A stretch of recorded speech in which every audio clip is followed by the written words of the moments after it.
Oke, halo semuanya. Kita lanjutkan lagi ya pada video yang kedua tentang sistem dapur kimia dalam tubuh. Masih ingat ya tadi pada video yang pertama terakhir adalah ada 3 jenis sistem dapur kimia yang berperan pada first line defense ya. Ada dapur apa saja? Masih ingat nggak?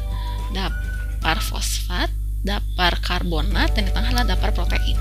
Nah, ini saya akan bahas dulu. Sudah saya bahas ya.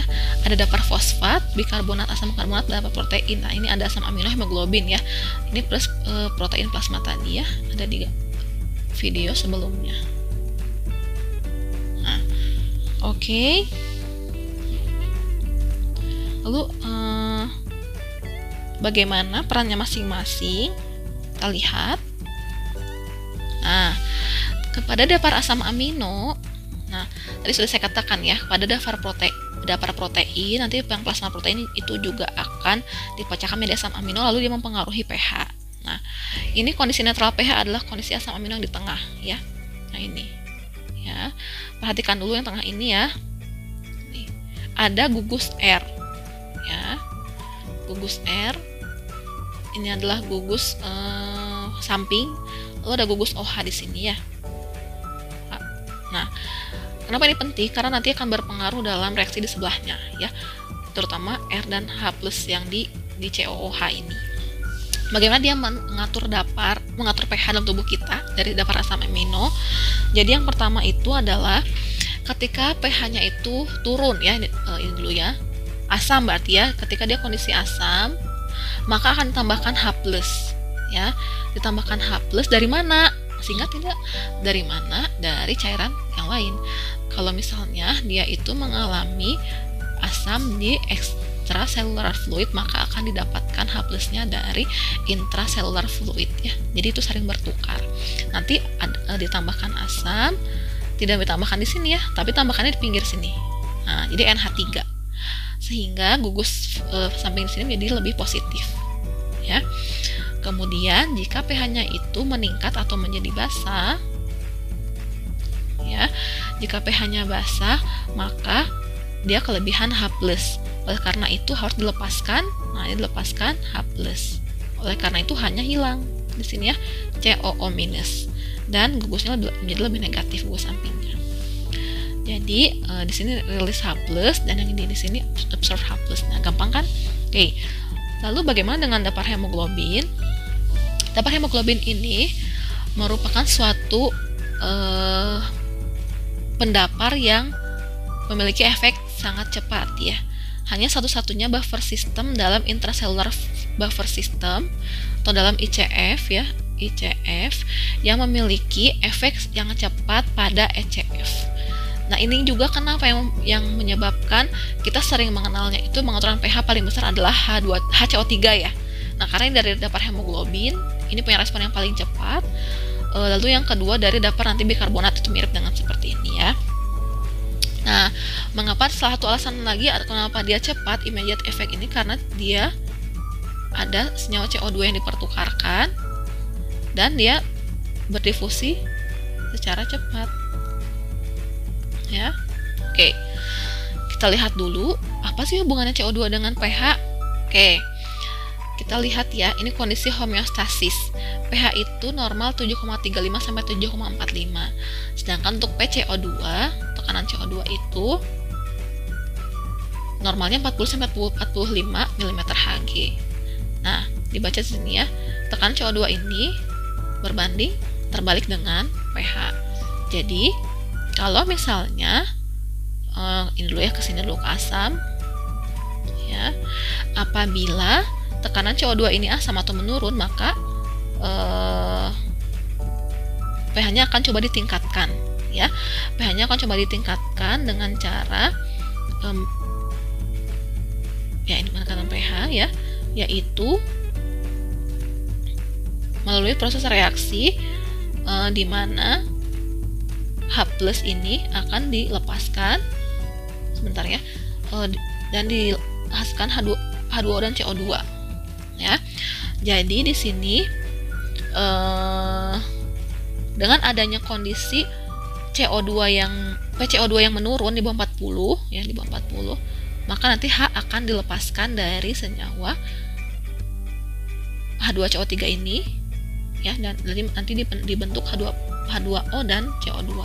Sedangkan untuk yang ketika PCO2-nya meningkat, nanti akan banyak asam karbonat yang dibentuk ya. Nah, kalau yang ini malah banyak asam karbonatnya dipecahkan ya, jadi ini dipecahkan ya. Kalau ini semakin banyak dibentuk dan semakin banyak dicapai keseimbangan ini, jadi lebih banyak H plusnya gitu ya. Bingung? Saya ulang lagi ya. Ketika PCO2 PCO2 itu menurun, ketika PCO2 menurun maka kondisinya itu dia asam ya. Jadi kalau misalnya asam butuhnya H plus atau enggak kan, dia butuhnya adalah malah nggak usah ada H plus gitu ya. Jadi H nya itu di remove, H plusnya di remove, maka pH akan meningkat. Nah, bagaimana dengan cara meremove-nya? Itu dengan cara memecahkan atau mendisosiasi atau reaksi pemecahan H2CO3 ya. Dengan reaksi pemecahan asam karbonat nanti dihasilkannya H2O dan CO2 ya. Dengan begitu tidak ada lagi H plus ya. Oke. Kemudian jika terjadi CO2-nya meningkat atau kondisinya basah, maka akan banyak dibentuk H2CO3 dari H2O dan CO2. Nanti dia akan dipecah dengan segera menjadi H plus dan HCO3 minus ya. Dan H plus ini akan berperan dalam penurunan pH ya. Oke. Itu. Nah, pasti ada pertanyaan kan, mengapa ya Bu, kayaknya reaksinya sama aja tuh, kanan dan kiri, cuman yang satu arahnya ke kanan, satu arahnya ke kiri. Betul, reaksinya tetap sama ya. Tapi dalam tubuh kita respon ini berlangsung dengan sangat cepat ya, immediate effect. Jadi ketika ada reaksi penurunan atau peningkatan PCO2, ini akan otomatis terjadi begitu ya. Ya, dalam tanda kutip, akan otomatis terjadi, tergantung mulai dari mana arahnya. Kalau yang ini arahnya H plus dan HCO3 minus.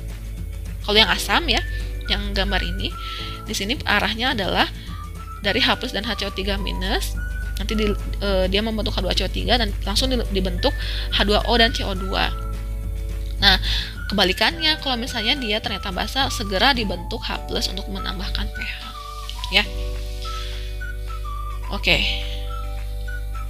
Nah, ini ada suatu kurva disosiasi oksigen. Sebetulnya ini sama dengan yang tadi saya jelaskan, bagaimana PCO2 ini berpengaruh pada pH ya. Ketika PCO2 menurun, maka pH itu akan meningkat ya. Sedangkan ketika PCO2 meningkat, maka pH-nya itu pH-nya itu akan kondisinya turun ya. Jadi ada suatu reaksi yang berkebalikan ya. Reaksi yang berkebalikan dan suatu respon yang dibutuhkannya juga terbalik. Kalau misalnya terjadi penurunan PCO2, bentar ya.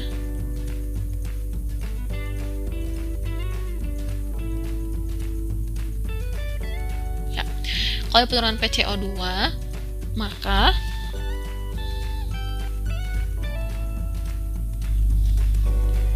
H plus akan ditambahkan ya. Nah, lalu kalau ketika terjadi peningkatan CO2, maka H plus itu akan dilepaskan ya.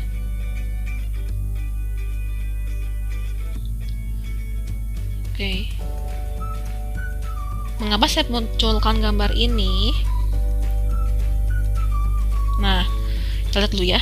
Untuk kondisi A ini adalah kondisi A, B, dan C. Ini B itu normal ya. Kondisi normal.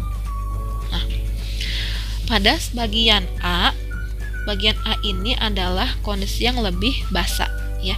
pH-nya meningkat ya. Ini kan tadi basah.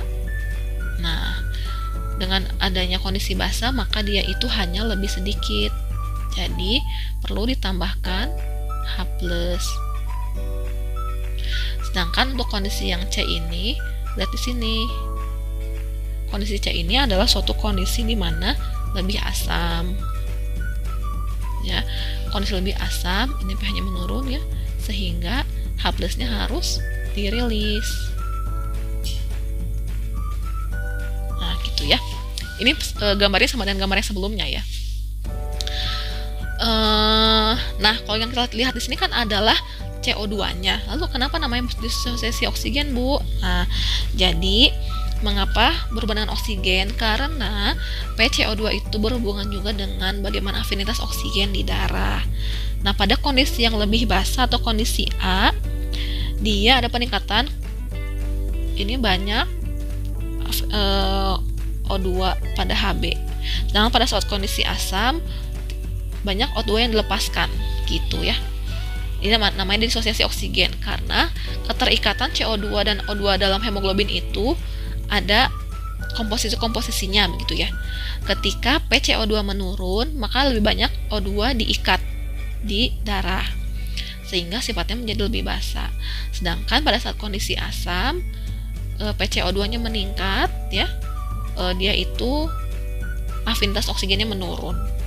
Ya, jadi ini yang kita sebut dengan efek Bohr ya. Di mana semua tergantung pada afinitas O2. Oke. Itu adalah efek Bohr. Oke.